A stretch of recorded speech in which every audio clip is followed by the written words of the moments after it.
Welcome back to the Sports Complex on a Thursday afternoon. On the show today, we'll talk some Texas versus Kansas. What a shocker. Texas versus Kansas, big game. Number 3 versus number 24 in the country. Texas gets a big test this weekend. Sark spoke to the media today. We'll take some of that sound. Patrick's Big Fat Poll of the Day coming up. A little bit more reaction to the big Damian Lillard trade in the NBA. They're still saying more action should be coming in that in the NBA here in the next few days. There's also a new frontrunner for the NBA title. I guess you can guess who that is. We'll be talking a little NFL, starting to get ready for Cowboys versus Patriots and the Texans as well. The Vikings, Jefferson's getting upset that people are talking about trades. We'll talk about that as well and get you ready for a final series for the Rangers. Rangers play tonight on our airwaves at 8 o'clock. So we'll get you ready for that, talk about the Astros' big win last night, and a whole bunch more coming up on the show. Of course, you are the biggest part of the show. 512-447-3776, the new text line number that we're using, 512-447-3776. If you guys want to join the show, what you want to talk about, we'll get into Patrick's Big Fat Poll, what you guys are going for. And then also joining us, coming down, hopefully in just a little bit, we will have Aaron Hogan joining the show. Ty Henderson are out. They're both out at Little Woodrow's, Palmer Lane, Little Woodrow's right now. They're out there. I know they're out there. Couple technical difficulties. We're going to get them on the air with me here in a little bit. But check out the info, hornfm.com, and go out and check them out. If you are in the North area, the North Austin area, you can go check out Aaron Hogan, Ty Henderson are up there at Little Woodrow's on Palmer Lane. So go out and check them out. They'll be joining the show in just a little bit. Let's get into some Sark audio. Let's get into getting into the big game that's happening on Saturday. That now we've gotten past Baylor, and this Kansas game is starting to get a little bit more real for everybody. This is a number 24 team in the country.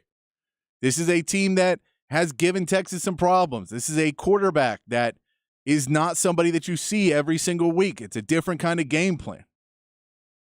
Here's Sark's opening statement today when he spoke to the media to get the game ready, to get the team ready, to get the media ready, and all the fans for this big game Saturday against Kansas. Exciting time for college football. You know, you hit week 5 in the season. We're getting really kind of into conference play, and the ball games, become seems like more significant, more importance. And so to play Saturday here at DKR in a top 25 matchup, 2 undefeated teams, this is why we do what we do, right? This is why we work as hard as we work all off season. This is why, training camp is what it is. This is why you try to, have a tough non-conference schedule to prepare for ball games like this. Should be a heck of an environment.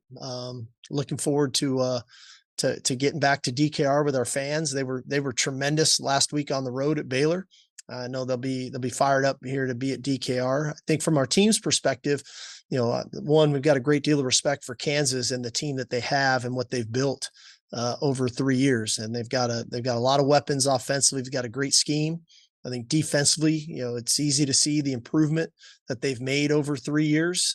Very opportunistic defense, one that creates turnovers and gets the ball out, plays a physical brand of football. So I know it's going to be a great challenge. I know we're gonna need to play with our best foot forward for 4 quarters. That's what this game's going to take. Yeah, it's going to take. This is not a game. This is more of the Alabama game than Wyoming or Rice, where you have that big, spurt of points that comes at one point. But you may have had some lapses, and especially at home against Rice and Wyoming, there were some lapses of this Texas team. We saw last week in Baylor, special team had some serious lapses.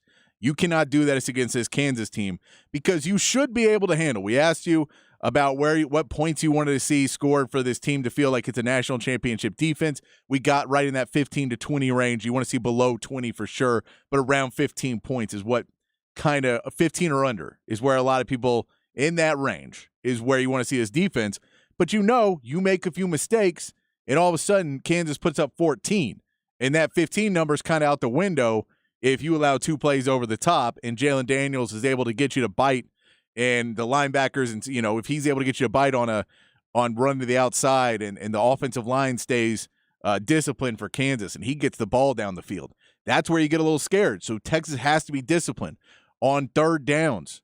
You know, if it's a 3rd and 9, you do a great job holding them, and they give you a hard count, and you're a little worried or you're a little antsy because you want to go get that sack or something like that, and you jump on the defensive line and give them a 3rd and 4, that's a lot easier to pick up. That's those penalties that'll kill you.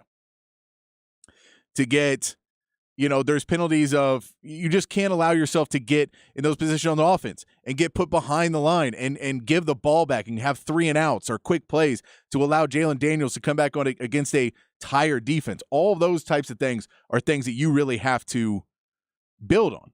And one thing Sark talked about today was how Kansas has changed over the last 3 years. And one of the parts he said multiple times is the physicality. Texas is going to have to be physical in this game. They are the bigger, more physical team, but Kansas has gotten a lot more physical in the last 3 years. They've had a few changes. Here's Sark talking about the physicality and changes at Kansas. Well, you know, I mean, I think Coach Leipold, historically, everywhere he's been, he's had physical teams. You know, they believe in running the ball offensively. You know, and then, you know, defensively, sometimes it's getting the pieces to the puzzle right. And, you know, obviously they hit the portal really hard on the defensive front this offseason, and they've got some real playmakers up there, guys who, you know, not only do well against the run, but affect the quarterback and have gotten some sacks. But I think the other thing that you see defensively out of them is they believe in the scheme, right? They've got a veteran secondary. They've got veteran linebackers that all work well together. You just don't see kind of the lapse in coverages and things from year one, and then it gets better in year 2, and now they're in year 3. And I think they're playing that physical style up front. They're playing sound in the back end. And then now 4 games in, they're playing with a lot of confidence, and confidence is probably the biggest key as you develop as a defense. And so, you know, that there's levels to it, but I do think that physicality showing up more because they're playing a really confident brand of football. Confident, happy, feeling good. That's where Kansas is right now. Joining us right now, though, I will tell you who's confident, happy, and feeling good. Mr. Aaron Hogan is out at Palmer Lane for Little Woodrow's having a day. How you doing today, Aaron? Doing good, man. What a great spot here. Little Woodrow's on Palmer Lane, right here past McNeil. And place is packed. People are ready for some football tonight to watch the Lions and Packers in a big battle for first place in the NFC North. And, yeah, listening to Sark there, this will be a fun game. Texas-Kansas. Longhorns won 55-14 last year, but that was kind of an end-of-the-year, second-to-last game for Kansas. They were pretty banged up. Obviously, this earlier in the season, week 5, and much fresher and a better Kansas team. So I expect a better game, but you know, I think I can hear it in Sark's voice. He has the full respect for Lance Leipold. This Kansas team is a legit top 20, top 25 kind of team that they're going to have to play good 4 quarters to handle, but even though they're more than a 2-touchdown favorite. But we're out here with our friends at Bud Light, of course, the Thursday of every home game. Bud Light and Brown Distributing sets us up at a cool place to get ready for game day, watch some Thursday night football, and Little Woodrow's Palmer Lane location is the spot. And then they got the whole crew here from Brown Distributing with some free Bud Lights. They got the bottles going now. They're handing them out here. Also going to give away some college football tickets, Patrick. College football tickets. And, you know, if you might want to guess what that is, tickets to see a college football game this weekend. Not too far from where I'm sitting. Also, they're going to give away, they got a Sark autographed football, which is pretty cool. You get to take a picture, and you get signed up for the raffle, and you could win a Steve Sarkisian autographed football while we're out here. And it's already a great crowd. You got some ice cold Bud Lights, and if you're coming out and you don't get one of those free ones, they have buckets for $22. They've got the big beers for $5 here at Little Woodrow's. And I've been to the Little Woodrow's, Patrick, down where I live in South Park Meadows. Spent a lot of time there. Yeah, I've not been to this one. Pretty cool. Similar, but I've been to that one. I've been to, I think, 4 or 5 different Little Woodrow's, which I don't know if that says about me that I really like Little Woodrow's or I have a drinking problem, but I can tell you I enjoyed my time at all of them. Yeah, well, it's hard not to have a good time at Little Woodrow's. It's got the old school wood, bar vibe. It's just a good spot. TVs everywhere, and good outdoor, good indoor, and it's cranking right now. Ready for some college football chatter, also some NFL football tonight, and good to be with you, my friend. Ty Henderson is here as well, so he'll jump on with you throughout the course of this episode. Rod Babers, of course, still doing daddy duty, which is his current job at this point, taking care of his little baby. So I'm here, Ty is here, and you're there, so we're going to have a lot of fun over the next couple hours. Yeah, I'm happy that Rod's at least taking a few days because we know Rod is the type of guy who could have shown up the next day. We all have worked with Rod long enough to know he might have been the guy who takes work seriously enough, and he's that determined to be that guy. So I was glad to see him take a few days off, but Ty Henderson's going to be up there with you. I do want to go back to Kansas and a point you brought up about the respect that you can tell is in Sark's voice.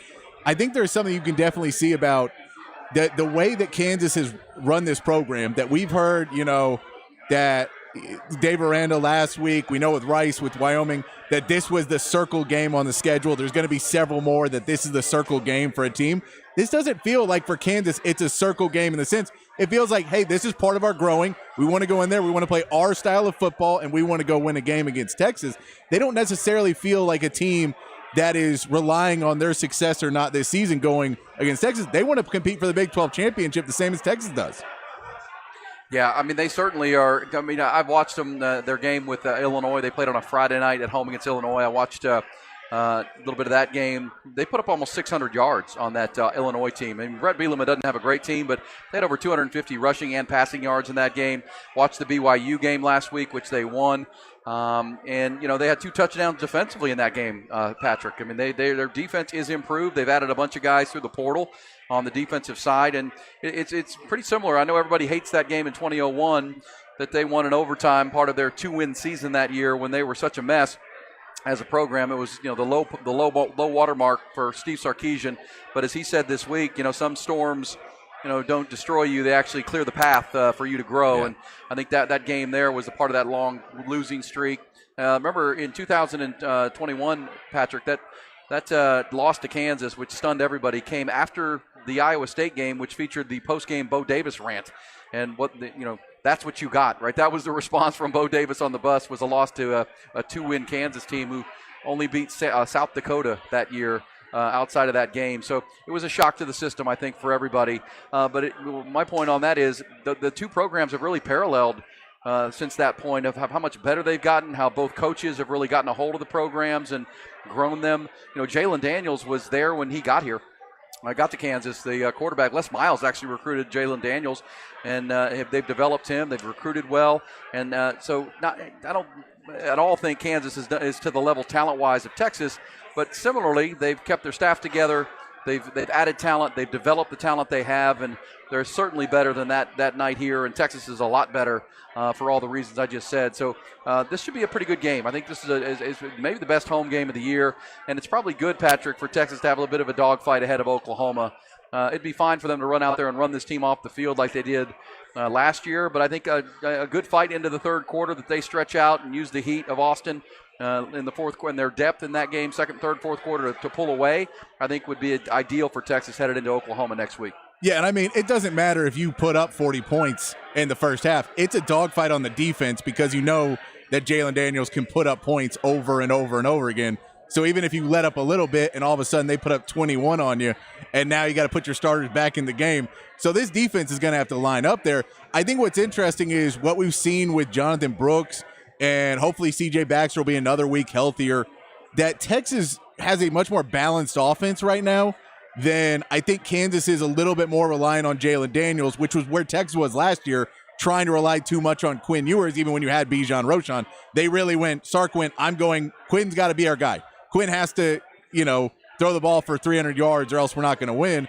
I think he's let off that a little bit, and it's an advantage for Texas that defensively they know if we can slow down Jalen Daniels, we can handle everything else on our own.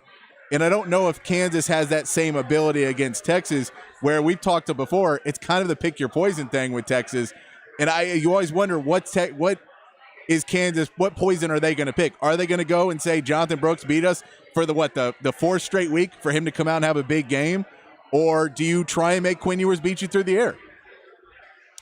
Agreed 100%. But I'd also say this, Jalen Daniels is the best quarterback I think Texas will face this year. And, he was the preseason pick for the Big 12 Offensive Player of the Year. He's off to a great start. He's a junior. And it's funny that Jalen Ford was the pick as the preseason Defensive Player of the Year in the conference. And those two are kind of going head-to-head, matching wits in this game. Because the one thing, or of the many things that Lance Leipold's offense does, is it forces you to be gap sound and assignment sound. It's really a spread option, Patrick. I mean, they spread you out, and they've got two good running backs, and they've got Jalen Daniels who can throw it, but he's also kind of a running back when they do design runs with him. He's very talented, and so that you have to stay in your gap. They show you a lot of eye candy, and they're moving people all over the place, and you've got to be smart. Texas handled it perfectly fine last year. Jalen Daniels, David Benda, guy like Jalen Catalon coming down in the box. They've got to contain that option. I mean, just think old school option. They just do it out of a more tempo and more of a spread formation. They'll fake the handoffs and bring sweeps, and there's a lot going on with them. But the key, as you said, is Jalen Daniels, the preseason conference player of the year, who's off to a great start. They've got to deal with him first. And, anytime you have a two-dimensional team like Kansas is, they can run it and throw it. And as you said, their throws are not they're not going to pick you apart, precision passing, down the field. They're going to beat you over the top when you blow an assignment. And that's one thing Texas has shown of vulnerability too. One of the few things on defense, they'll give up plays over the top. And I'm assuming that's what Lance Leipold's thinking watching film of Texas. Can we, run the ball enough against this great Texas front and Sweat and Murphy and all these guys, Jalen Ford, to keep ourselves in down and distance where we can try to take some shots, get some safeties lined up in some coverage that they don't want, and get some things. So to me, this game comes down to the first and second quarter where, Kansas's scripted plays, can they hit a couple? Can they land a couple of haymakers on Texas that keeps them in this game and then make it a game into the third and fourth quarter? If Texas shuts the script down and we get to halftime and the Longhorns are in control of the game, that's going to be a long day for Kansas. If they can hit a few, and then they've got something extra for Texas here. If they can hit a couple of big ones and keep themselves close, then we have a game into the third and fourth quarter in my mind. But Jalen Daniels, no joke. I think he's the best quarterback Texas will see this year as far as dual threat and a guy who understands his role within his offense, the identity of his offense, and how he has to attack defenses. Yeah, and that experience that he has, that he's been there long enough to know this offense and everything that goes into it inside and out. And that's why I've been putting this all week on the linebackers of, you need the defensive line to stand up. You need your safeties to not get beat. You need your cornerbacks to play good. But the linebackers not getting tricked and not overcommitting on Jalen Daniels and being able to help out the safeties a little bit by allowing them to play back a little bit more and getting a couple more steps back to not let those passes get over their head. I think the linebacker play of Jalen Ford and Benda and Anthony Hill and those guys is going to be very important. Because if those guys play at a next level, at that really high level that Jalen Ford's shown he can play, and they can play it, trying to get to that level, then Tavondre Sweat can kind of slow down, and Alfred Collins and Byron Murphy can help slow down at the line. You have the talent there. That they can kind of work on that on their own. And you got cornerbacks that, for better or worse, if Jahdae Barron stays on the field and, they don't pull him out because Kansas figures out ways to get him off the field, which I know you've talked about on your show before, that if you get those guys out there, I have enough faith in a lot of those guys. I just need the linebackers to play the next step up of their game because we've seen them overcommit at points and really try to make big plays. This game is about discipline. And if that linebacker core is really, really disciplined, I don't know if Kansas is going to be able to pull off those big plays. You're right about that, Patrick. And I think, what stood out to me from the Baylor game, and it was a dominant performance. They had 28 points in the first half, 21 in the second quarter. The Longhorns have had a 21-point quarter every game this year, which I think just goes to their explosiveness, how they can just erupt on you. This is the first time this year it's been in the first half. They did it against Baylor. It was third quarter against Rice. It was fourth quarter against both Wyoming and Alabama. But the defense has been the consistent unit for Texas. And last week against Baylor, think about this. They had 3 players on their defense play to what you would like. Pro Football Focus does their grades of every player, right, week to week. Texas had 3 guys, Tavondre Sweat, Byron Murphy, and Jalen Ford played to what Pro Football Focus in their college ranks would call, an All-American level. Tavondre Sweat was 89.7 on his grade. Byron Murphy was 81.9. Jalen Ford was 85.5 in a week in which he won the National Reese's Senior Bowl Player of the Week award.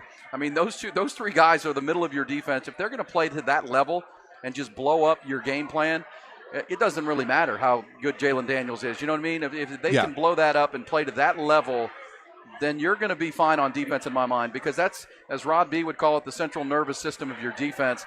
That's your 2 tackles and your middle linebacker who are just playing at an elite level, and they really kind of have all year. They didn't have those grades the whole time, and I think they took advantage of a of a suspect Baylor offensive line. But, man, those guys, they're so good, and they can just wreck a game. The one guy I would mention that I'm interested in watching on Saturday most on Texas's defense is Jalen Catalon. Jalen Catalon, the Arkansas transfer, who should be his kind of game, where with that running game and the kind of the spread option they run, he should be down in the box making plays, being a physical presence in the run game. Obviously, you don't want, and then you have the high safety trying to man the pass game. But, Jalen Catalon has not even played 40% of the snaps this year, Patrick. I don't, and Sark said this week he's not holding him out. He's not on a pitch count. They just want to use all their guys. But I don't wonder in this game and next week when they play the two ranked teams in this conference to really establish themselves as the front runner in the Big 12, if you don't see the biggest and best game from Jalen Catalon, where he's going to be needed as a kind of a box safety, physicality in this run game, making plays. Because if he plays his best game this week or alongside Jalen Ford and those two tackles, Texas is going to be hard to beat because that gives you three elite players right up the middle of your defense. Yeah, and Johnny Barron, we know, will make plays. Yeah, exactly. I know it's weird, the safety rotation. The only thing I'm really pulling out of that is that the thing I keep saying is Sark is big on trust. And I feel that he has a thing with all these safeties that they all have one flaw that he really doesn't trust. And he's trying to guess on the other end. And him and PK are trying to guess what the offense is going to do and flip that safety in different packages to cover up the one flaw of whatever these guys like Jerrin Thompson, we know is a great when he's coming up. But when he's going backwards, he may not be the guy. So you're always trying to find those. But I agree with you. You'd like to see Catalon get in a little bit more. He said there's no pitch count. It feels like there is. Even if it's not a pitch count, it's hey, we're trying to save him for a little bit later in the season, or maybe these two games right here where it's really important, and then you maybe pace him out again. But I agree with you. I'd like to see Catalon get in there because every time I've watched him play, he looks pretty good. He looks like a real game changer. And again, this is a run game where they spread you and do a lot of different things. You want a heady, smart safety that can come up and make tackles and contain that run game to put them in second and third and long, which they were able to do last week against Baylor. If you win these two games the next 2 weeks, which you're favored in both already, you're 6-0 at your bye week with 3 wins over 3 ranked teams, Patrick. You're right where you want to be. So, saving them for later, I don't know that matters. I think you're looking to get these 2 wins, set yourself up for a run with 6 games to go. The bye week comes at a perfect time, right in the middle of the season, to take a deep breath and get your legs back under you. But if you handle these 2, you're through Alabama, you're through the trip to Waco, and then these 2 games that are, neither one's a true road game. The game in Dallas next week is actually a Texas home game.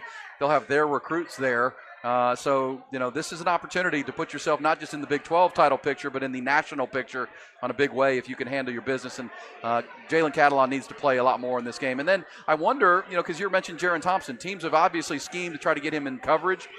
He's had a couple of big interceptions this year, one against Alabama, had the pick 6 against Wyoming that separated that game, but he's also gotten beaten coverage. You wonder if Derek Williams, the freshman out of Louisiana, the Raptor they call him, he's a tremendous coverage safety. He's long, he's got long arms. You wonder if they don't see him more opposite Jalen Catalon just to give you a coverage safety. And if you put Derek Williams, who's gotten to get his feet wet for 4 games as a freshman, 5-star freshman, with Catalon and Johnny Barron in the safety positions, you may see some of that against this Kansas team that's so dynamic. Yeah, Sark talked about Derek Williams and Manny Muhammad today and talked about how those 2 guys are continuing to earn more and more playing time. And that's part of the safety rotation, too, is I think he wants to get these young guys in, but, you kind of have to pull out Catalon at that point or you have to pull out Thompson. So, it's not ideal, but we'll see more when you go up against number 24 Kansas, when you go up against Oklahoma, more of what the defense and what the real starting safeties, the real safeties who are getting the most. Like, I'm a Spurs fan. You always account it to Manu Ginobili wasn't a starter, but he was a starter. That kind of guys. Who's getting the pitch count? And so if you say, Catalon's a starter, but he's only playing 40% and someone else is playing 60, well, Catalon's behind him. So it'll be interesting to see what they actually go for. It is time. Let's get to Patrick's Big Fat Poll. Patrick's Big Fat Poll before we get to the break. Been waiting for that, Patrick, to hear your Big Fat Poll. Patrick's Big Fat Poll of the day on the Horn. Yeah, I know, Aaron. Everybody looks forward to seeing my Big Fat Poll for the day. But the question today, we were talking about We've talked a lot about the young guys. We just talked about Derek Lewis. We've talked about Anthony Hill and all those guys. I want to give some respect to guys that were on this team, or at least were around. Some of these guys weren't on the team. They transferred in. But guys that remember, have a little bit more experience, may remember losing to Kansas. And I want to ask everybody, the poll today, who has been the most impressive senior so far this season for Texas? 512-447-3776 is the new text line. Hit us up there, 512-447-3776. You get Javondre Sweat is clearly up on that list. Jalen Ford is clearly up on that list. You may go Jahdae Barron, Jordan Whittington, Ryan Watts, David Benda, Christian Jones, all seniors that are having big impacts this season. So I want to know, who's your senior that you say that's the best senior for Texas this season? Aaron, do you have a senior that you're pulling ahead? Because, I mean, there's a few on that defense that are right up there. Well, I mean, it would be Sweat or Ford. I mean, one of those two guys in the middle I just mentioned. They've been outstanding. I mean, Christian Jones. I think Christian Jones has kind of outplayed Kelvin Banks so far this year. The development of players. I mean, I think those three are hard to beat, and that's what I think you got to be excited, because somebody already asked me here at Little Woodrose, when are they going to blow it? When are they going to stumble? And you have to anticipate. It's tough to go 12-0 in a college football season, but what I've always said is guys that you just mentioned in your big fat poll, those guys are never going to play in the SEC, Patrick. They're never going to play down for Texas as a Southeastern Conference school. They're here for this year. They're here to maximize their draft stock and try to win a championship and leave a legacy. And I think those are the guys that are going to make sure this thing doesn't let down as much as they possibly can week to week, because T-Sweat, Jalen Ford, Whittington, Christian Jones, they all could have moved on to the NFL last year and just tested their, become professionals. Instead, they're here, and that's the kind of leadership that you're looking for at the top with all this other talent everywhere else. No, and I mean, and a couple of guys we didn't put it, but like Ryan Watson, Jalen Catalon, who transfer into the school, they were playing in the SEC. We're playing in the Big Ten. That could come in, and they want to come in and make a big impact. And they're like, there's a reason we came here, and it wasn't to just be part of the rebuilding process. We want to win that. So these seniors are looking for these next two games are real big for them. So that's why we're asking, who's the most impressive senior so far this season? Hit us up on the text line. 512-447-3776 is the new text line number. Hit us up on there. And if you haven't told us a nickname yet, tell us a nickname. I'm trying to put them all in so we know who to talk to. So when you go out and you see, let's say, Aaron Hogan and Ty at Little Woodrose Parmer, you can say, hey, I'm so-and-so on the text line. We haven't been able to update the names for a long time. So now we're putting the names in, and maybe we'll recognize you and be able to talk to you and know what you're texting. If you want to change your name, if you've had a name you weren't real happy with, go ahead and change it right now. Yeah, I know. We had female listener number 1 said, do I have to keep it? I said, you can, because we know who you are, but if you want to change it, go right ahead. I'm all for listener empowerment. She could be like Prince, the artist, formerly known as female listener number 1. Aaron, tell the people where you're at. Little Woodrose, Parmer Lane, right past McNeil if you're coming from the east, before McNeil if you're coming from the west, and we're cranking it here. Good times, ready for Monday night or Thursday night football. Bud Light is here, Brown Distributing, with buckets of beer and freebies and tickets to a college football game. Tickets to a college football game will be won here today. Also a free, a winner will get a Steve Sarkisian autographed Texas football as well, which is quite the prize. We'll do that before 7 o'clock. So get on out here. Parmer Lane, Little Woodrose, get signed up with us, the Horn, and our friends Brown Distributing and Bud Light. There you go. We will be back here on the Sports Complex. We're going to talk some NBA Dame Lillard trade reaction day 2, where Drew Holiday may end up, and there's new betting odds of who the NBA champion will be. Myself, Aaron Hogan, Ty Henderson, coming back on the Sports Complex on the Horn, 1019 AM 1260, the Horn app, and at hornfm.com.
Back on the Sports Complex here on the Horn, playing dog songs all week long because it is National Dog Week.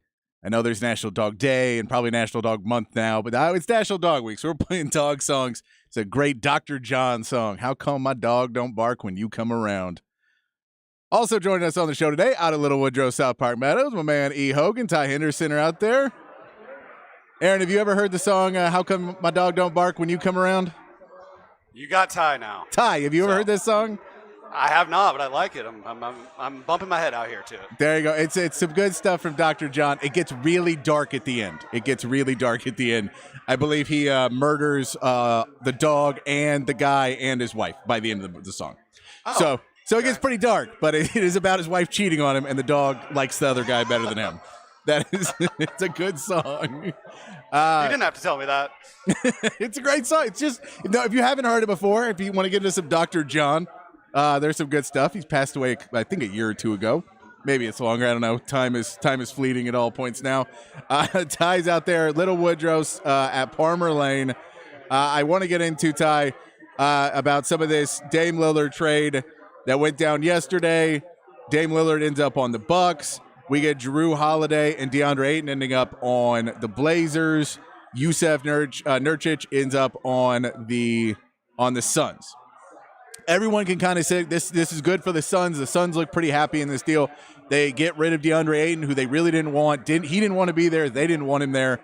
And so they get rid of him. You get Yusef Nurkic, who's a really good, he can do a lot of things you want, is a much more team-friendly guy.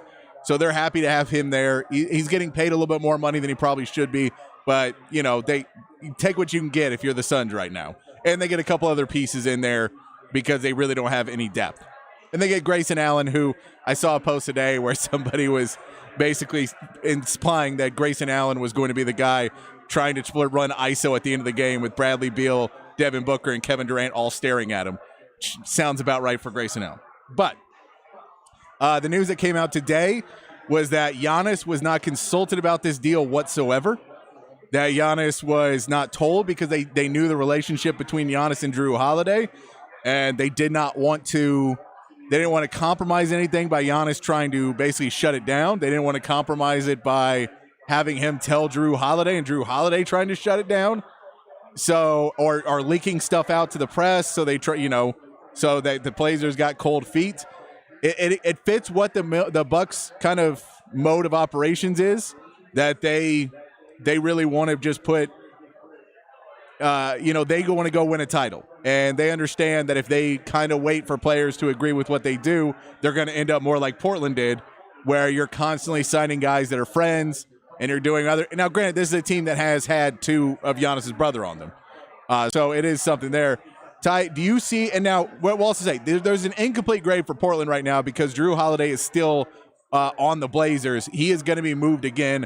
He's 33 years old, a two-time All-Star. In the last 6 years, I think he has been either five-time first-team or second-team all-defensive team. He's a really good player, a great team player, three-time NBA Teammate of the Year. He's a great guy and would really help out basically any contending team. He'd help out any team, but he's 33 years old, so they figure he's going to go to a contender. He's got this year left on his contract, a player option for the next year. So if he decides he wants out after this, you're only renting him. But Ty, where do you put the rankings on this? Did anybody really lose this trade? Did anybody super win this trade?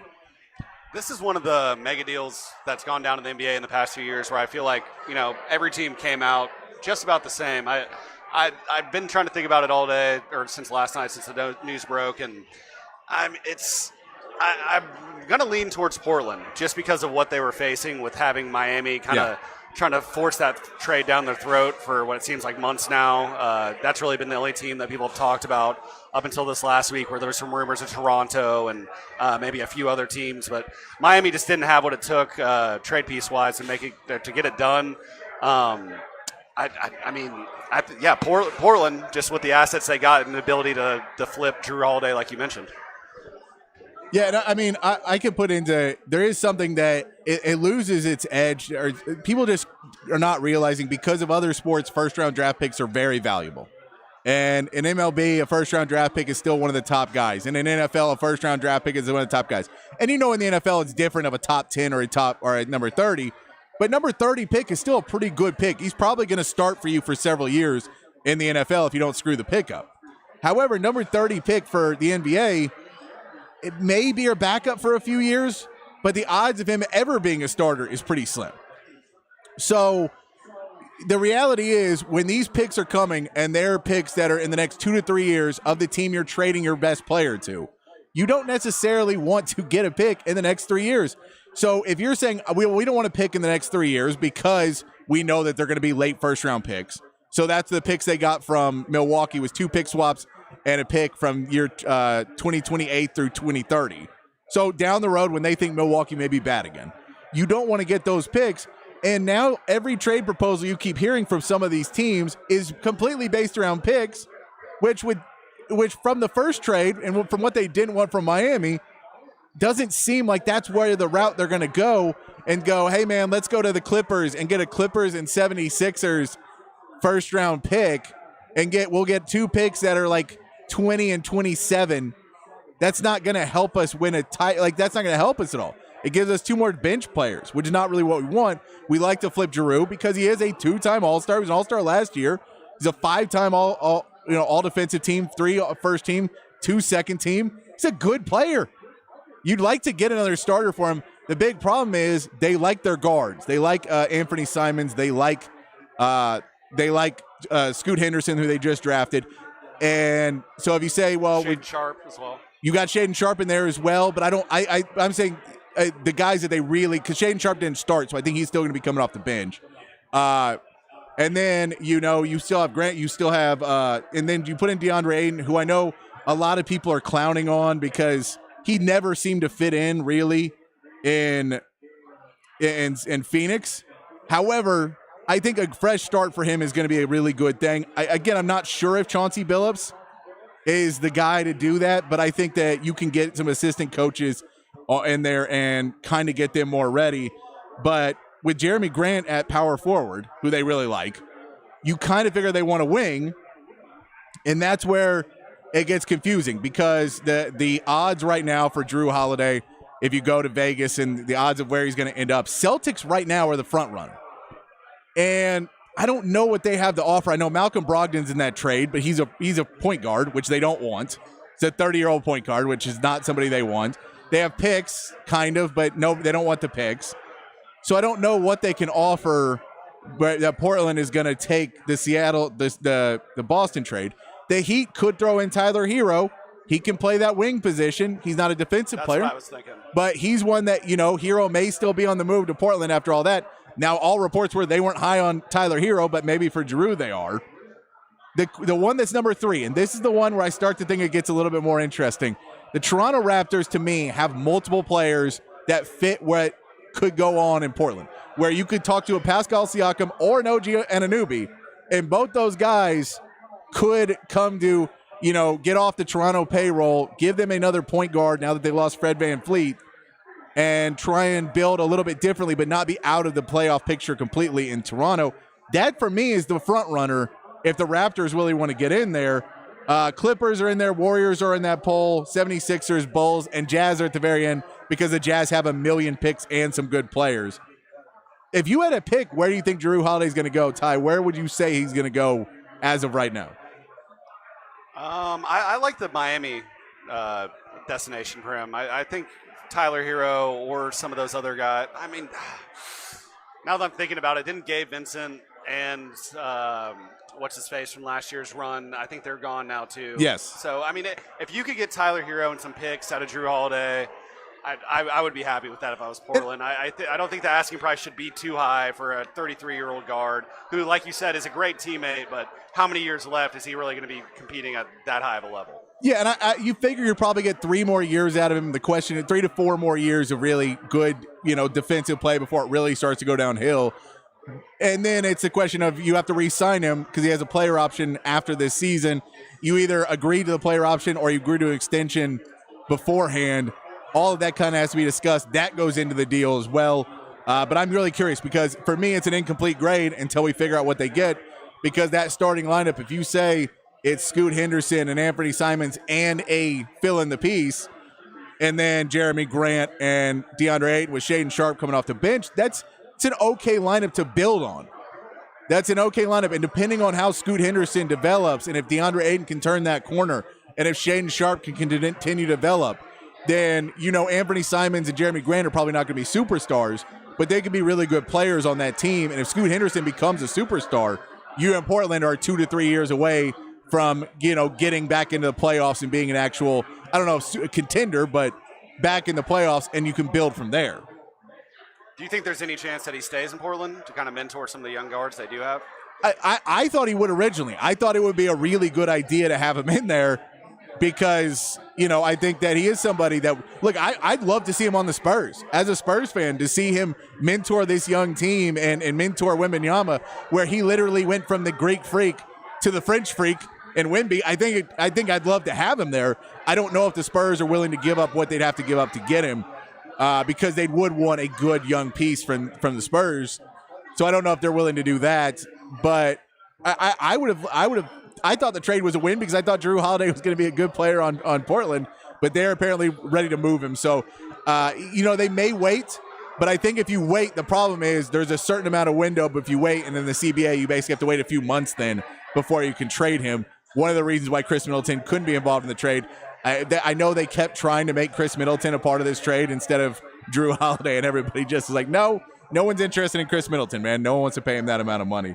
I do want to mention, though, front runners for the title now. The Milwaukee Bucks are now your betting favorites at plus 360 for the NBA championship in 2024. Is that an overreaction, Ty, or is that on the money? I think that's on the money. If I had to put my money on one team right now, it'd be them. I mean, the ability – bringing Dame Lillard in gives that offense the ability to not have to lean on Giannis, who's not – he might be the best player in the NBA, but offense is not his forte. Well, obviously, he averages 30 points a game, but we've seen him struggle in tight games in the playoffs when he's forced to make a shot. Well, I think Dame Lillard is that guy that can take him over the edge. It's you can't double off of him offense now with Dame Lillard and Pat Connaughton and Chris Middleton and Brook Lopez. You're like, it's hard to double off of him now. So if you double, any of those guys can hit shots. And are you just going to give up and give guys open threes? I look, I don't think it's an overreaction. I know why it's that way in Vegas is because they know the hot money is going to be coming in and they want to get all that money right now. So they put the money up and say, oh, everybody get the Bucks because the odds are going to go down. But if I was betting man, I'd still put money on Denver. They're the fourth odds, and Jokic is still just pretty much unguardable in the playoffs if he's healthy. If Jamal Murray stays healthy, that's a team that's going to be competitive every year. So just on the odds-wise that for being the fourth best odds, I'd still go with that before I put on the front runner. We do want to tell you, the Big Fat Poll of the day, if you guys want to join the conversation, 512-447-3776 is the new text line. We're asking you, who's been the most impressive senior so far this year at Texas? Trying to remember some of the guys who may have been there in 2021 for the awful Kansas game in 2021, who really have something extra to prove. They want to have this season. They want to make this season special. Who's been the one? Tivandre Sweat, Christian Jones have been playing great on the O-line. Jalen Ford, we know, should have been Defensive Player of the Year last year, coming back, doing great this year. You have Jahdae Barron, Jordan Whittington's on that list as well. Some really good seniors on that list. Hit us up there. And also, anything else you want to talk about? And if you haven't sent us your nickname yet, send us your nickname. Ty and I have been trying to add everybody to the text line number so that we can get there. Ty, you can actually read the text line now from the bar, too. That's part of the new text line system that we have going on. Yeah, there's an app, isn't there? I think there's an app. You can go to the website on your phone, and we weren't able to do this before. So now we are able to actually go out and see the text line wherever we go. That's why I want to see you guys' names, so we know who we're talking to when we go out and when you guys come out and see us. And Ty, you and Aaron are out right now at Little Woodrow's? Yes, sir. Off Palmer Lane. We'll be here till 7 p.m. I heard there's some good giveaways, some good drink specials, all that coming up. We can't say too much about that, but I guarantee you they're good. So go on out and say hi to Ty, say hi to Aaron Hogan out there. We'll be back reading off some of your texts here on the Sports Complex in the Horn, 1019 AM 1260, the Horn app, and at hornfm.com.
Back on the sports complex. We've been playing dog songs all week because National Dog Week, and then so we had to play this one. But the real fact that I always like playing this is because I went down a Who Let the Dogs Out Baha Men rabbit hole one day and found out that this song is supposed to be a feminist anthem and that it was a cover and all these other weird things that you wouldn't expect from a mediocre, really annoying song. But yeah, it's a feminist anthem, guys.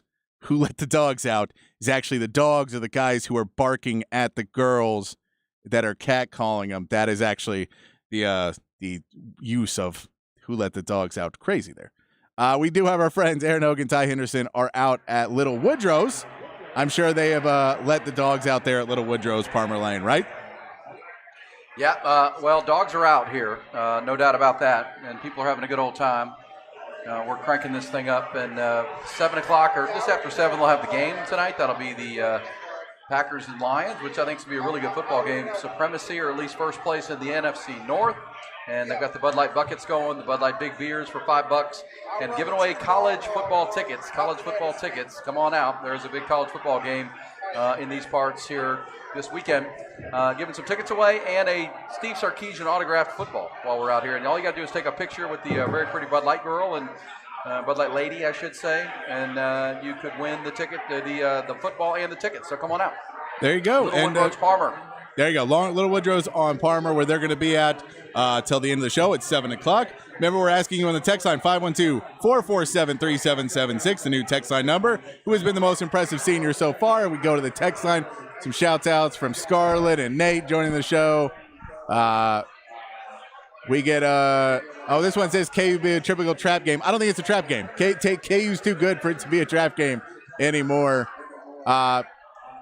We will get some guys. Let's get up to where we get to. Jalen Ford is on this list. Johnny Barron gets a vote there.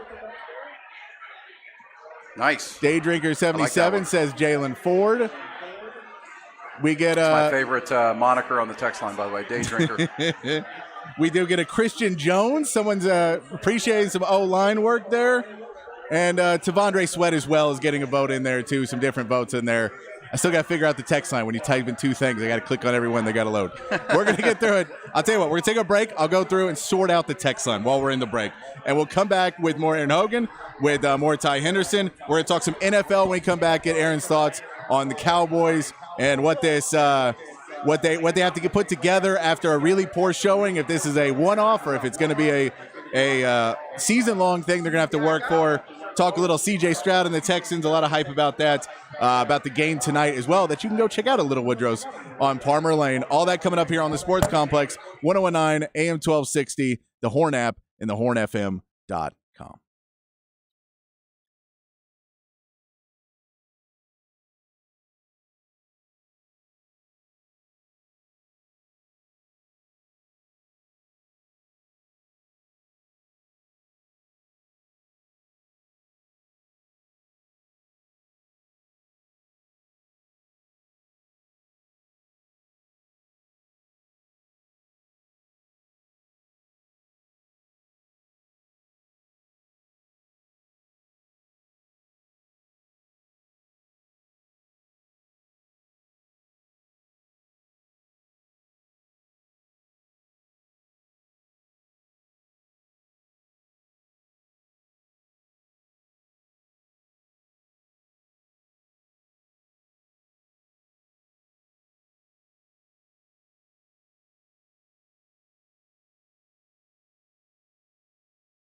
Hour 2 of the Sports Complex on a Thursday afternoon. Time to get in some NFL talk. We're still going to talk, of course, Texas, Kansas with you and everybody on the text line. 512-447-3776 is the new number. If you haven't changed over to the new number, it's 512-447-3776. Make sure to send us, if you have not sent us in the nickname that you want to go by, if it's the one you went on the old text line, or if it's new, we haven't been able to change it in a while, we can change it much easier in there. We can see it from wherever we're at. Speaking of where we're at, Ty Henderson, Aaron Hogan are out at Little Woodrow's Palmer Lane doing some giveaways, some really nice giveaways, doing some beer, special beer prices, all that good stuff. They're going to rejoin the show in just a little bit. I want to get to some of your texts, though, before we go back out to them. We did ask you, Patrick's Big Fat Poll of the Day on the text line, 512-447-3776. We asked you the question, which senior for Texas has been the most impressive this season? Kind of looking at guys who you want to see step up this week and step up next week. These 2 weeks are big for Texas. You know, they've had some good games against Kansas and some bad games. These seniors have seen it all. They've been a part of this. They don't want to be part of the rebuild. They want to be the finished product that wins a Big 12 title that goes to the college football playoff. So they want to be doing that. We did get some more text that we have to go. We got to go with Ford there from Rye Guy from New Mexico. Good text from our friend Coach Rodney from Rosebud Lots. I believe all the seniors are playing like seniors and should play with heart and determination, which trickled down, but they want to go out as Big 12 champions, and they're playing that way. That's exactly what we want to see, is more play of Big 12 champions. We did say Day Drinker 77 tuning in. We get a Jade Barron on there. Our man Chief Engineer, who says that the Little Woodrow's Palmer Lane is in his neighborhood. So, you know, maybe he'll swing by. Who knows? He may pop over there. We'll go tell him to get Ty and buy Ty some shots and get him all ready for the weekend. Drew would fit on the Pels and a trade for Zion. I don't think they're going to trade Zion Williamson for the Pels. I like the going for it part of it, but I think if they were to trade Zion, they'd want a ton for it. I don't think the Trailblazers are in a place to give up a bunch to get Zion Williamson. They already have Jeremy Grant, who they kind of like, and I get Zion could be better, but that's a big risky move when you just got Scoot Henderson, who's supposed to be the guy. Jaywood is my pick for Chan. After all he's been through, moreover, he's always utilized. Always amazing they stayed on the 40 acres. Jaywood as a leader, as someone who's been on there, and someone who opens up more runs for wide receivers and running backs than anybody else. The best blocking wide receiver probably in college football. Jalen Ford, Senior of the Year. And Bad Phone Jim there. Appreciate you hitting us up. We got Bo saying Jaywood, he's going to surprise him. We get another one for Tavondre Sweat from Freak Nasty ATX. And you say might beat the punter. Come on, Freak Nasty. Might be the punter. You can keep joining the conversation. 512-447-3776. Scarlett says he's going with the heart and the soul of the defense. Jalen Ford. I like that one, Scarlett, too. Jalen Ford seems like, he should have been Defensive Player of the Year last year, so I like that answer as well. Want to get some NFL talk. Our friends, Ty Henderson, Aaron Hogan, out at Little Woodrow's Palmer Lane, hanging out till 7 o'clock with our friends of Bud Light, getting you ready for Thursday Night Football. And, you can hear him every morning, but I get to talk to him in the afternoon, which is always fun to do. You guys, is the crowd really getting ready for Thursday Night Football? I know it's Packers and Lions. Do we got any Packers and Lions fans out there so far? I'm not seeing any Packers or Lions jerseys so far, but it's definitely filling up in here. Drinks are flowing. Bud Lights are flowing. We got to know if Packers fans are fully on board on Jordan Love now. I feel like you have to be fully on board on Jordan Love. As a Packers fan or just an NFL fan? As a Packers fan. Just as a Packers fan. Okay. I mean, yeah, you got to be. I'm bought into Dak Prescott, and we all know he's not a very good quarterback. So. Speaking of that, let's go to the Cowboys and talk a little Cowboys. They play the Patriots this week. We know the Patriots, Bill Belichick is a master on defense. He's going to show Dak Prescott all sorts of different looks and really try and confuse him, put him in a bad situation. This is a game that seems a little dangerous if the Cowboys defense cannot play at the level they did the first 3 weeks. If they're not able to play at that level and they play like they did against the Cardinals, and you start to allow Mac Jones or Ramondre Stevenson or even a Zeke, and I know all the conversation about Zeke this week, he's coming back. He's going to want to have a big game. I think the D-line is going to be a question. Are they going to be able to make these tackles But the O-line is the real point that you're worried about if you're a Cowboys fan right now. Because Tony Pollard right now has more rushes than any other player in the NFL at 62. You have an O-line that Biadasz and Zach Martin are saying they're hoping to be back this week. Tyron Smith is probably not going to be back, did not practice at all today. So that basically from center to left, or center, you get your right guard out, your left tackle, all injured. And even if Zach Martin and Tyler Biadasz play, they are beat up against a defense that could be coming at Dak Prescott, could be dropping back and giving you all the time in the world. We don't know what Bill Belichick will do to Dak Prescott. What's the plan of attack if you're Mike McCarthy, Ty, and you are looking to what you have to do to kind of go against this Bill Belichick, and you know Dak Prescott right now is hearing it from everybody, and he's heard it before. He's a leader. He knows what he's doing. But where do you go to protect Dak Prescott and get him back on the right path so he's starting to feel good again? I mean, we saw it in the second half against the Cardinals when they fully committed the run. This O-line can perform to a standard to which they can win. Obviously, last week that didn't happen. The defense showed up in the second half. I think the New England Patriots are a far better team than the Cardinals. Bill Belichick's gonna have some sleeves rolled up, or some tricks rolled up his sleeve defensively. But I'd still pound the rock in between the tackles and just hope you can lean on some of those more experienced guys on the O-line, like Tyler Smith, even though he's only made one start this year, and your big man on the right side, Terrence Steele, who might be the best run-blocking tackle in the NFL. So I'd like to see a heavier dose of Rico Dowdle in the middle of the field this week, too, to relieve Tony Pollard some of those, 65 carries he's gotten so far through three 62. games? 62 is the most in NFL because everybody has a running back by committee. That's the new way to do it in the NFL, and no one gave the memo to the Cowboys. Now, Saquon Barkley may be in that race if he doesn't get hurt. We give Saquon Barkley, that's not really a running back by committee in New York anymore either. That's supposed to be Saquon's. He gets hurt, so he is not on that list either. But I'm more curious, at what point in the season you go up against this week 4, if he continues this trend, I don't like the fact that when you don't have a backup running back, and I'm with you. I want to see Rico Dowdle play a little bit more and see if he's usable or not. Like, you really need to know before the trade deadline if Rico Dowdle. So far, he has been. No, but he hasn't been able to carry the ball 10 times, right? So that's the question: is he going to be able to take 10 carries away from Tony Pollard week to week? He needs to take at least 10 away, or you have to run the ball less, and you don't want to run the ball that much less. So you need somebody to take some of the load off of Tony Pollard so he is not going to be beat up and worn down by the time you get to the postseason. And then you get into the same problem you've had every year, that you win okay in the regular season and lose to the postseason. I think you need to be built for that. So I think I'm with you, Ty. Playing Rico Dowdle this week, I'd like to see him get 10 carries, maybe a little bit more, and see if he can get that average up. If he can run the ball and he can average 3.5, 4 yards a carry, if he shows the ability to try and break one, if he can be a receiver out there maybe too, if he shows a couple more weapons, and then you say, okay, we feel fine with him being a backup running back. We feel he's an actual backup running back in the league and not kind of a makeshift. We know Deuce Vaughn is going to be good at some point. He's going to be able to, be used at some point in his career. I don't know when that is. He hasn't looked really good as a feature back or as just a back in the backfield that doesn't have his own package or play, something drawn up for him, basically. I don't know what you can do there.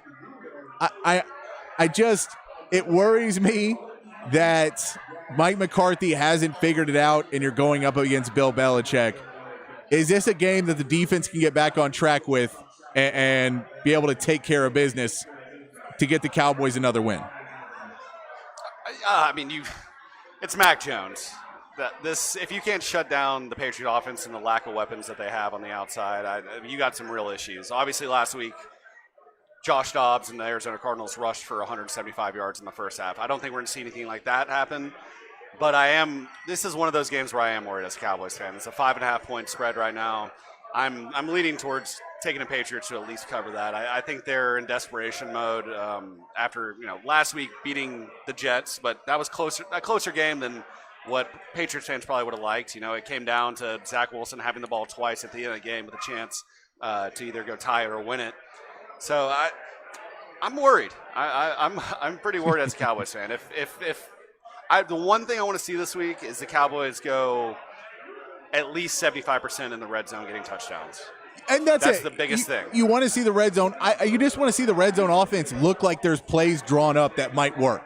So even if it is an incomplete pass to CeeDee Lamb in single coverage, I'm okay. I'm more okay with that than what it looked like, which was nobody's open and you can't run the ball, which is a real problem if you get in the red zone, that you're not even getting guys open. You're not even getting anybody where it is. And if people have taken still shots and put them all over the internet this week to make Dak Prescott to say he's the worst quarterback in the league and all that stuff here.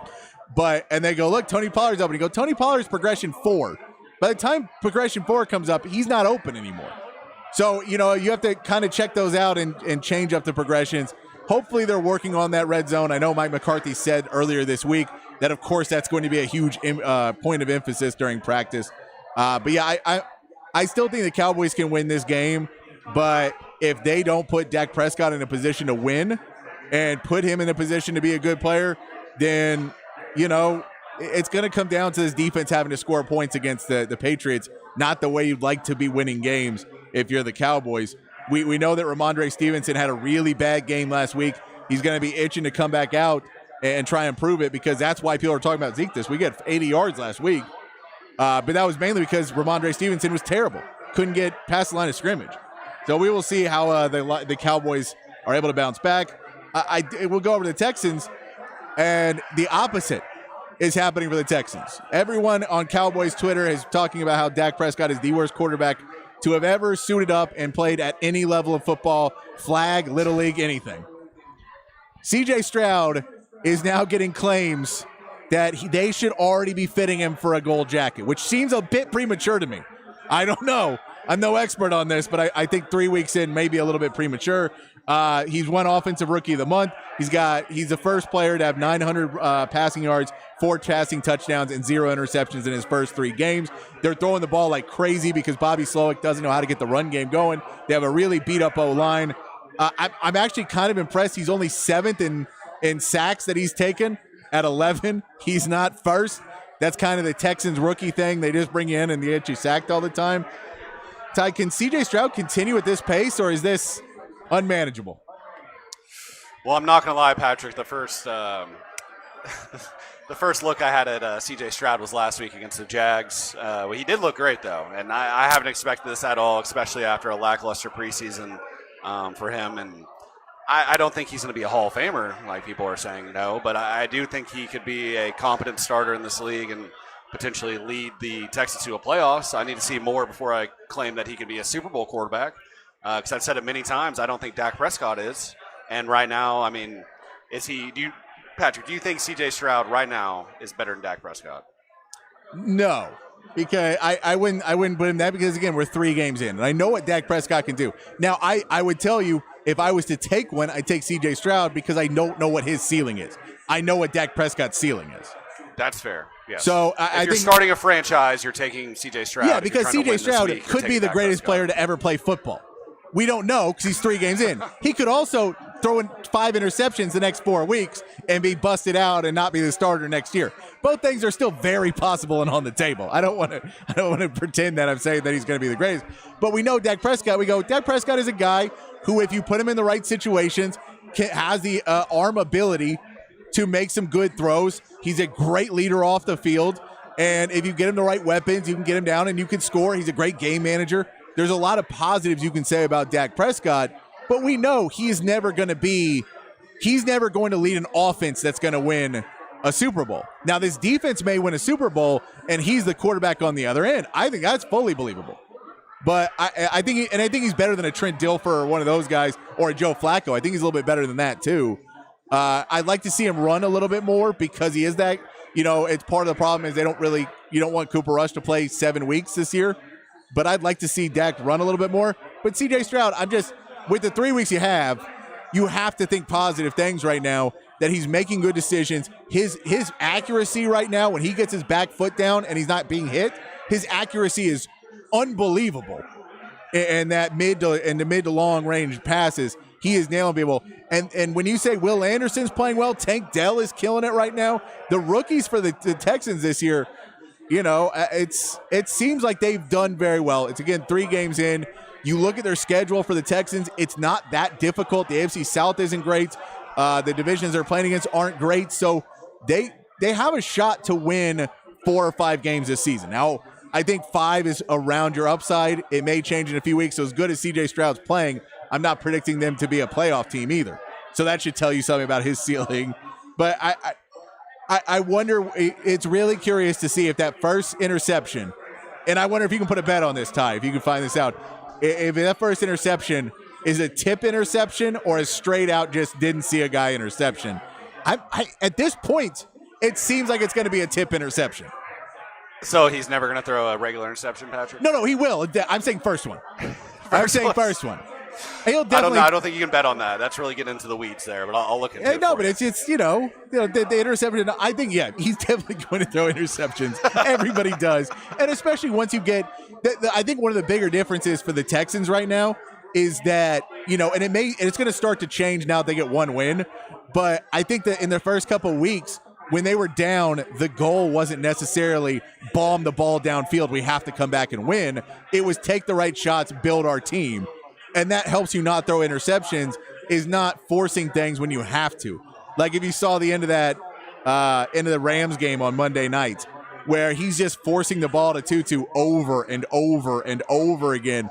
And you just say, at some point, you might throw a pick if you keep targeting the same guy and trying to force it in. I think the Texans that's helped out CJ Stroud some, but that's kind of what you want to do with Dak Prescott too, is have the defense manage and then not ever put him in a position where he has to force anything. Do you think that offense can put them in that position though? The Cowboys? Yes. Do you think Dak can? In every game this year, he's only thrown 1 interception, but I've seen him force a terrible pass in every game. Yeah, he has. The Sauce Gardner should have been a pick 6. Week 1, I know there was at least 1 that should have been an interception. I think you need. He's shown the inability to. Go ahead, sorry. I think you need Ferguson to step up. I think he's still a few games away from being where he needs to be at. Second half of the season, I think Jake Ferguson's going to be playing a little bit better, and that's going to help out Dak a ton to give him that outlet where he doesn't feel like he's just throwing the ball away again and again. He can go get 7 or 8 yards out of Ferguson. I don't think Ferguson's running those routes and has that connection down quite yet.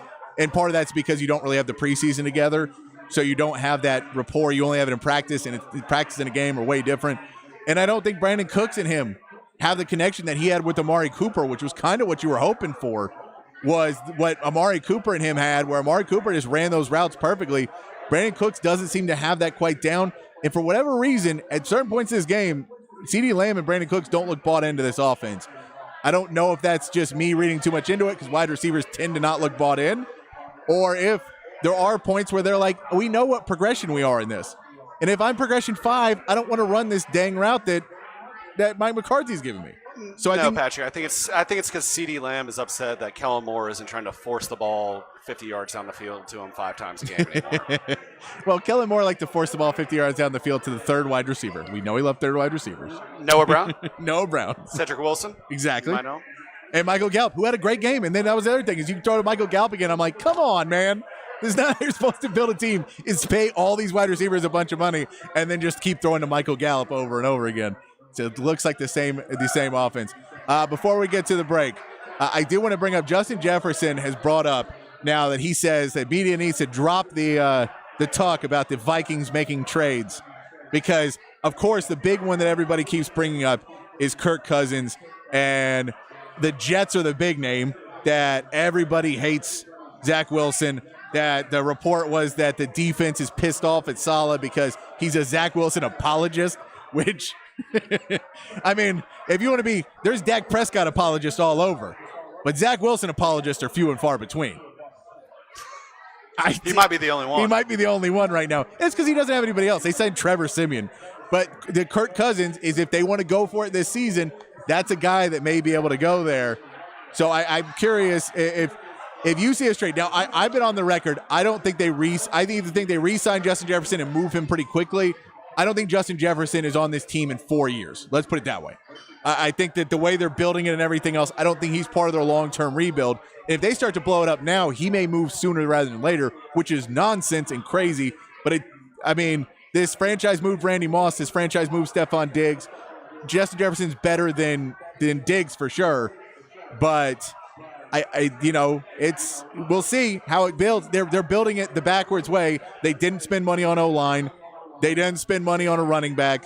They're just trying to air the ball out. It's not a great plan, and I feel like it's not so much the coach as it is ownership and management. If you're going to get Jefferson, let's just throw him the ball 80 times a game because we're going to make him the highest paid wide receiver. Do the Vikings make a trade and try and figure out another quarterback to see if Justin Jefferson really is the guy? And Hawkinson, they just paid a bunch of money, and Jordan Addison, who they just drafted, and say, well, maybe Kirk Cousins isn't the guy. We can go get a pick from the Jets, and maybe we'll get somebody else in here, and we can try another quarterback. Do the Jets make a move? Or sorry, the Vikings make a move?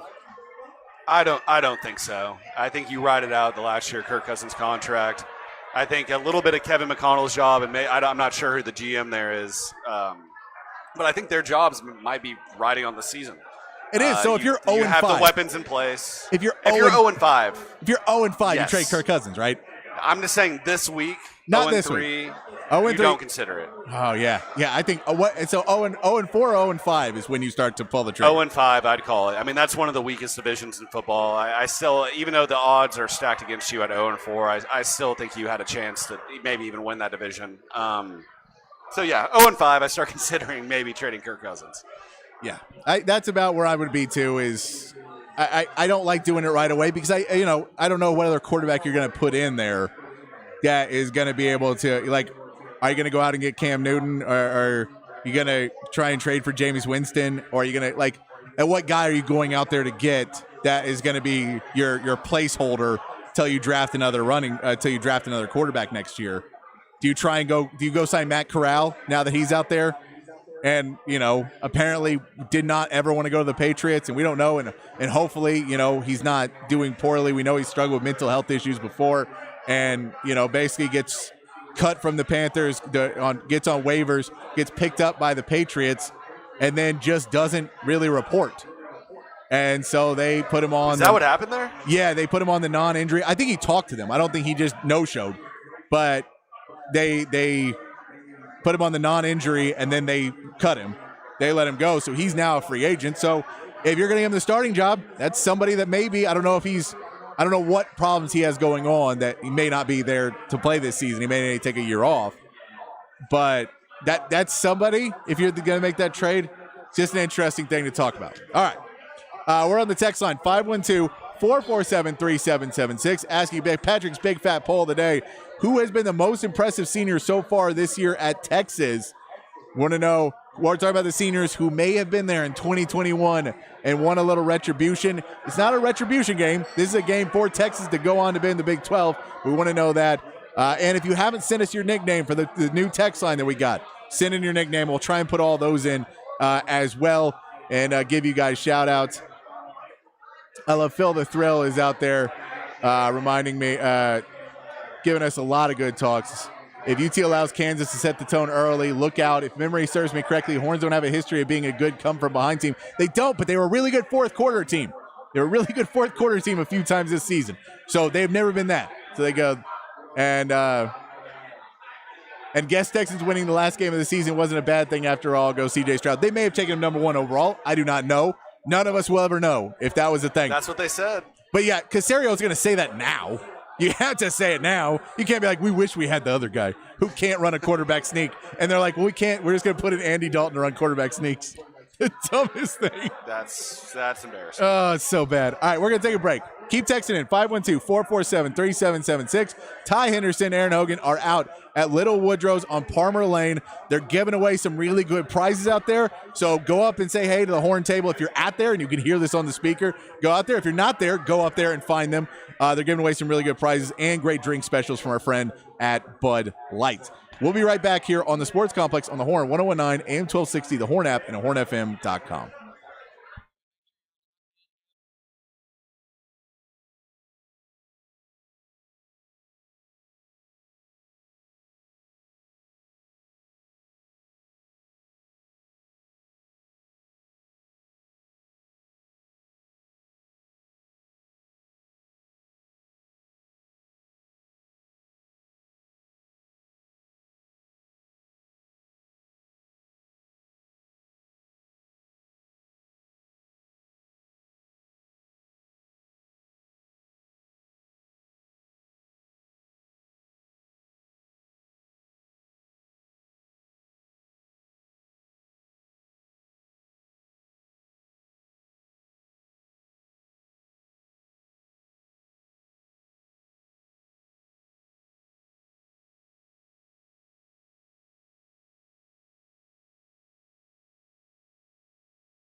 Back on the Sports Complex Thursday afternoon. Join the conversation. 512-447-3776. Big Fat Poll today asking you who has been the most impressive senior for Texas so far this season. Being joined by Aaron Hogan, Ty Henderson out at Little Woodrow's, out at Palmer Lane, playing dog songs all week long. We've been playing dog songs because it's National Dog Week. I appreciate everybody texting in the dog pictures this week, too. It made the week go by a little bit faster seeing all your lovely pups. We got to end it with some George Clinton and some Atomic Dog. It's a required listening, Atomic Dog. You got to listen to it. Joining us out at Little Woodrow's, my man Aaron Hogan, Ty Henderson out there at Little Woodrow's, getting ready for Thursday night football tonight as the Lions take on the Packers. Lions a slight favorite in this game. Are we starting to get, do we seem to have any edge of Lions or Packers fans, or who people are rooting for out at Little Woodrow's Palmer Lane yet? Not really, not yet. I don't see any jerseys yet, Patrick. So if they are Packers or Lions fans, they're indiscreet right now.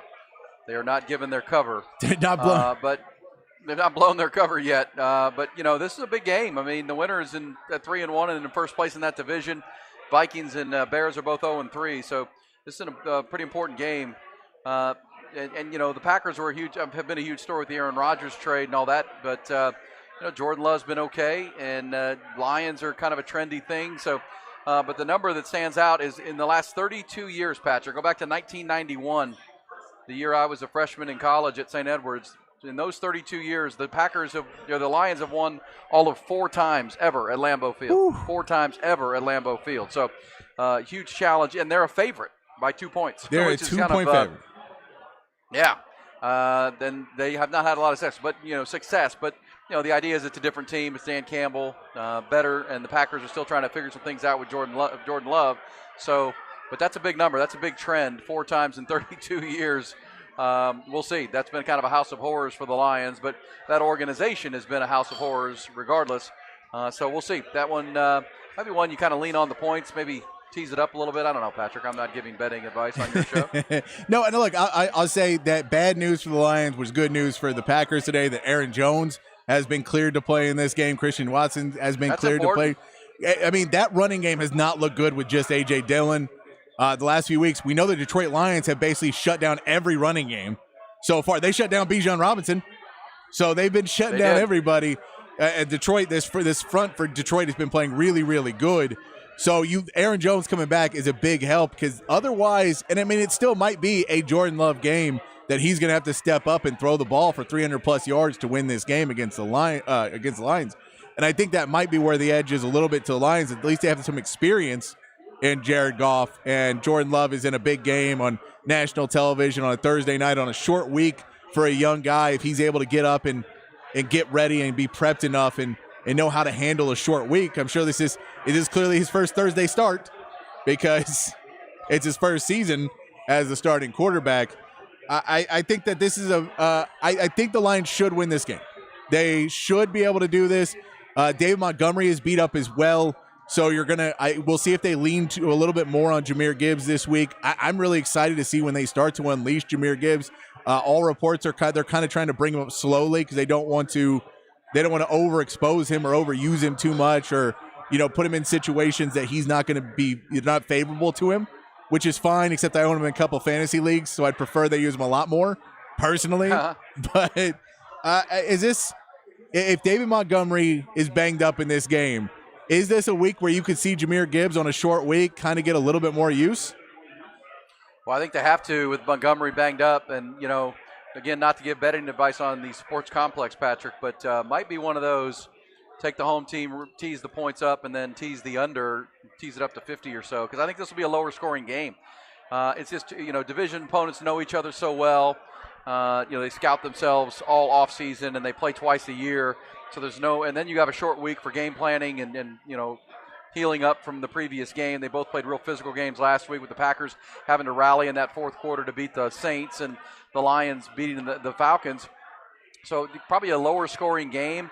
I don't know if I agree with you. I think the Lions will win, but if you're already getting 2 points, if you tease it over to the touchdown, might be a smart way to go. But don't yell at me tomorrow morning if I'm wrong. But it just feels like that lower scoring 21 20 kind of game, right? I mean, this is the kind of games that I mean, the Saints have played a weird game in Atlanta where they were up big late in the game, and they let Atlanta and Desmond Ridder come back and beat them 25-24.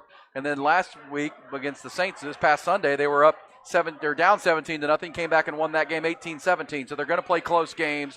They like to keep it lower scoring. This isn't an Aaron Rodgers-led attack.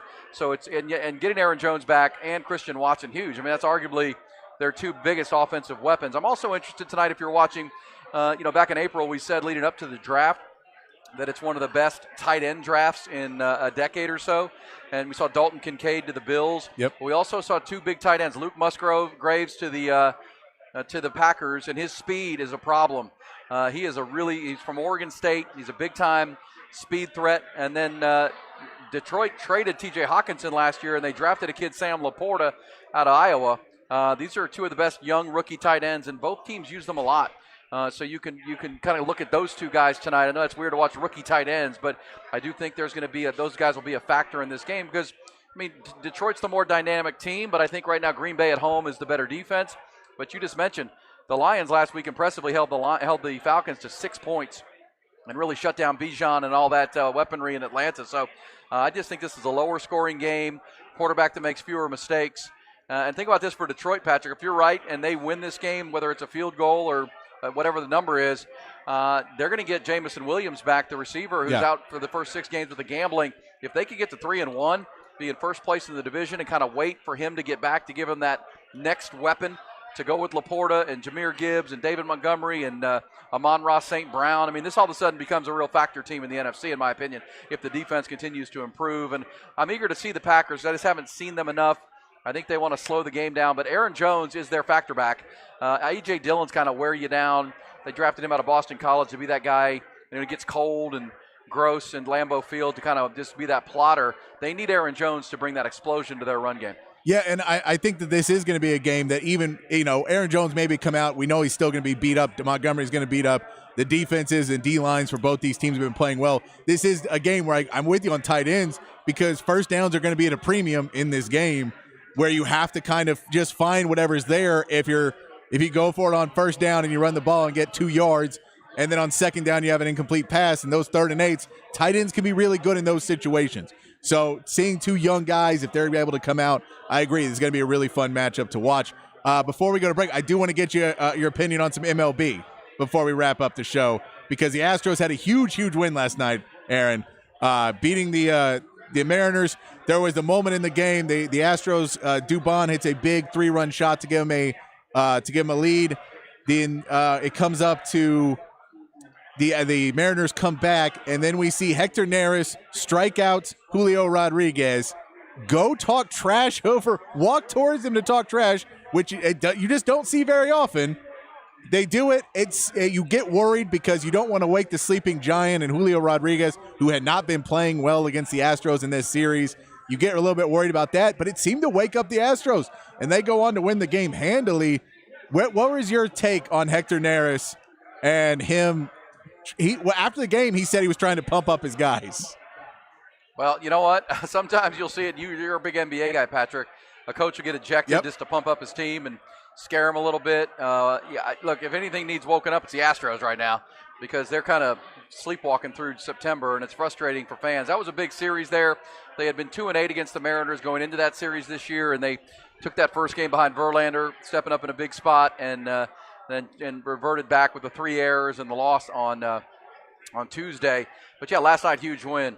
And I got to mind that. I mean, they're not going to see Seattle again until next year. That's long memories. They'll probably relive that a little bit early next year in their first meeting. But they won't play the Mariners again this year unless somehow they meet in the playoffs, and that seems unlikely right now. That was a huge win. That's the biggest game of the year for them.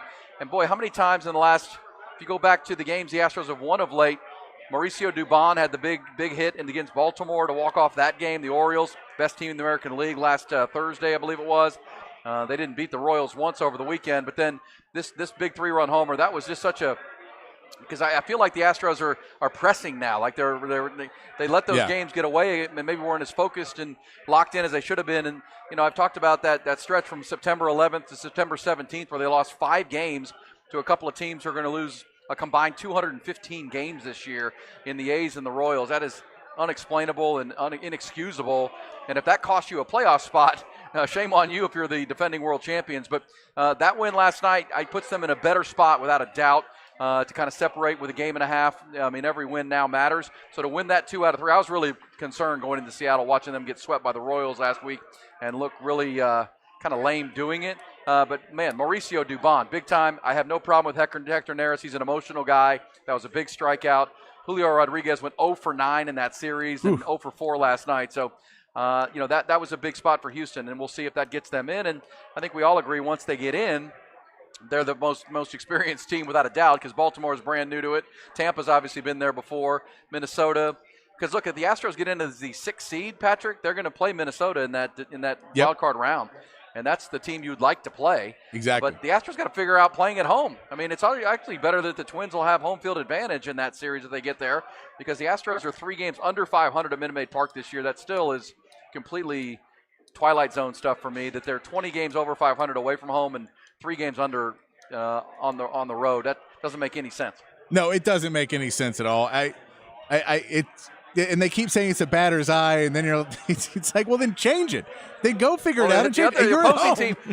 The opposing team has the same batter's eye. I mean, what is this? And it's a No, it makes zero sense. I don't get what their struggle has been. I will say the Dubon thing was one I was last night. I know there's a lot of people really getting on Dusty Baker right now. They don't like that he's not playing Yanier Diaz at the rate they want to see him play. Chas McCormick, they're not seeing him play the rate.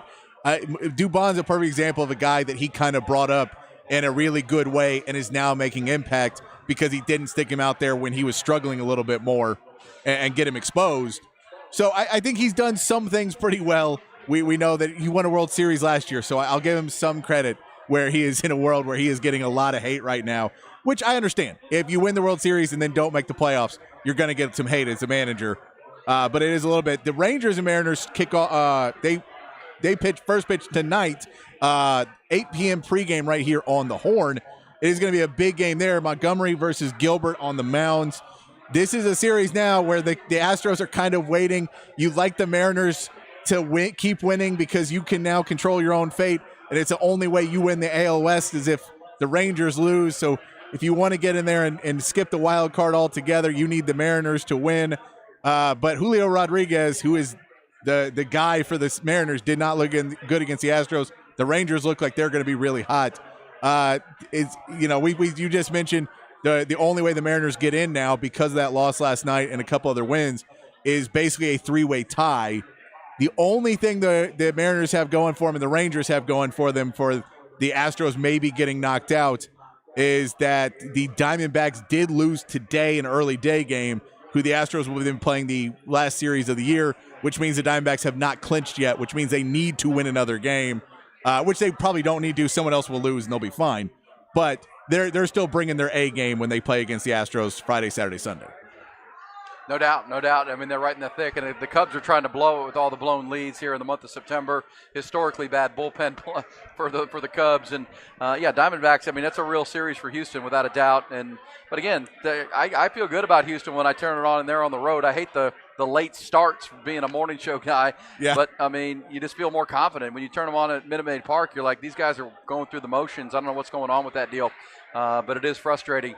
And, look, all my family, we got a big text chain about the Astros, and they all complain and bitch about Dusty Baker. And it's like, y'all, they just got to play.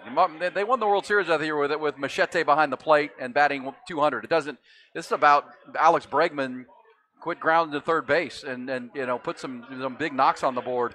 The veteran players, to see Jordan hit a big home run in that series, to get Tucker hit one to the restaurant on Monday. They got to get those guys going. And Michael Brantley had 4 hits last night. Those are the kind of things you need to see because it's a players' league. I'm not buying the whole Dusty Baker hate that's out there right now. I think he's I think a lot of what people are missing out on, too, a lot of these younger teams like the Orioles and the Reds and a lot of these teams that are looking pretty good right now, there's something to be said that these younger guys can adapt to a pitch clock a lot better than some of the older guys who maybe their numbers are not the same, and in batting positions and in key moments, the pitch clock has changed up, something they've been doing for 9-10 years, and it's taken them to adapt. It's definitely affected the Astros pitching staff.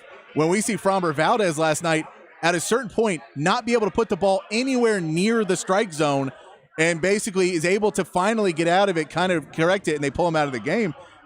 There is something where you just go, look, this team was used to one way of playing baseball.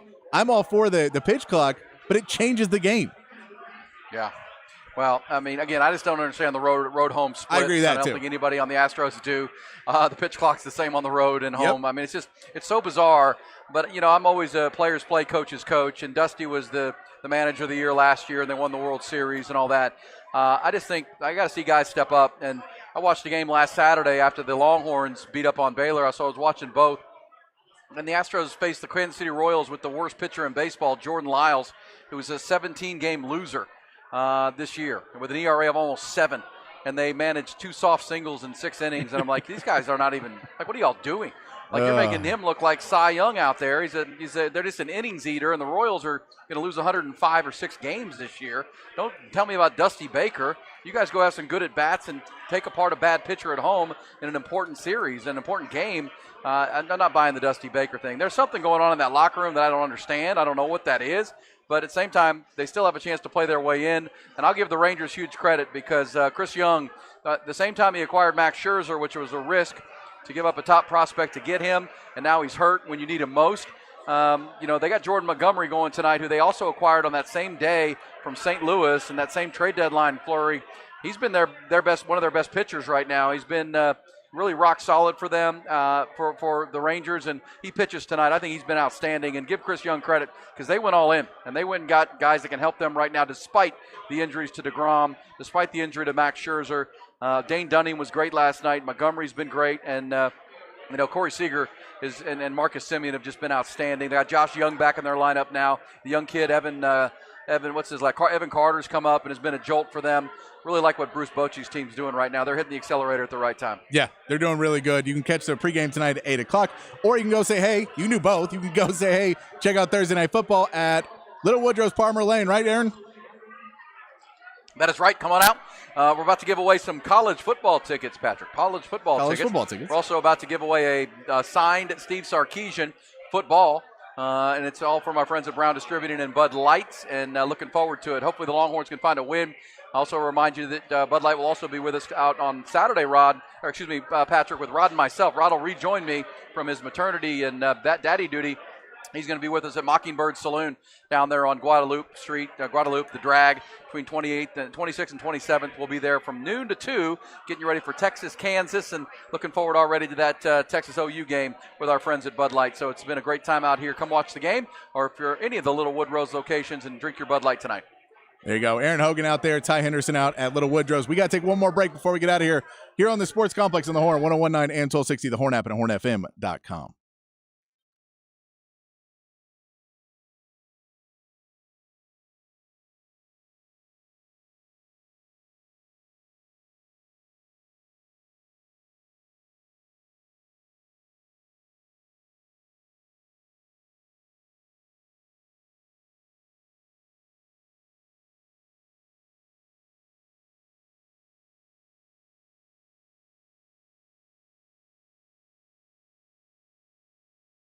Patrick Davis here talking about my friend, Dr. Greg Eckert. I went out to go see him.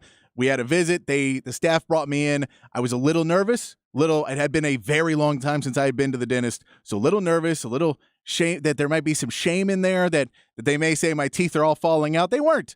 They said you were doing a good, you weren't too bad for what it was. And the whole experience was really, really awesome because it made me feel much better about my teeth. We've made a plan now because they got me a cleaning real quick. They got me a plan to how we're going to get everything else sorted out, and my teeth are looking better. My smile's looking better, and I'm just a happier person because I was able to go see my friends at Dr. Greg Eckert. Now, if you've ever been told you need your teeth to be completely replaced, though, you can call Dr. Eckert today to learn about this revolutionary alternative to dentures, Teeth in a Day. Dr. Eckert can give you a new smile in just 1 day, permanently secured to dental implants. Short treatment time, no time spent without teeth, smile with confidence again, eat freely again without pain or discomfort, and it's a lifelike permanent solution.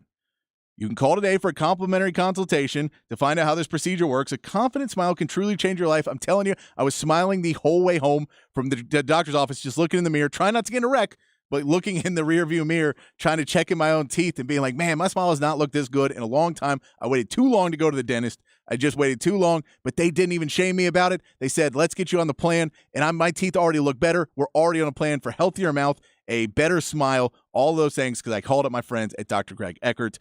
You can get sleep apnea, general dentistry, cosmetic dentistry, teeth in a day. The phone number, 512-345-3166, or online at dreckert.com. That's Eckert with a U, UECKERT, dreckert.com.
Joined us.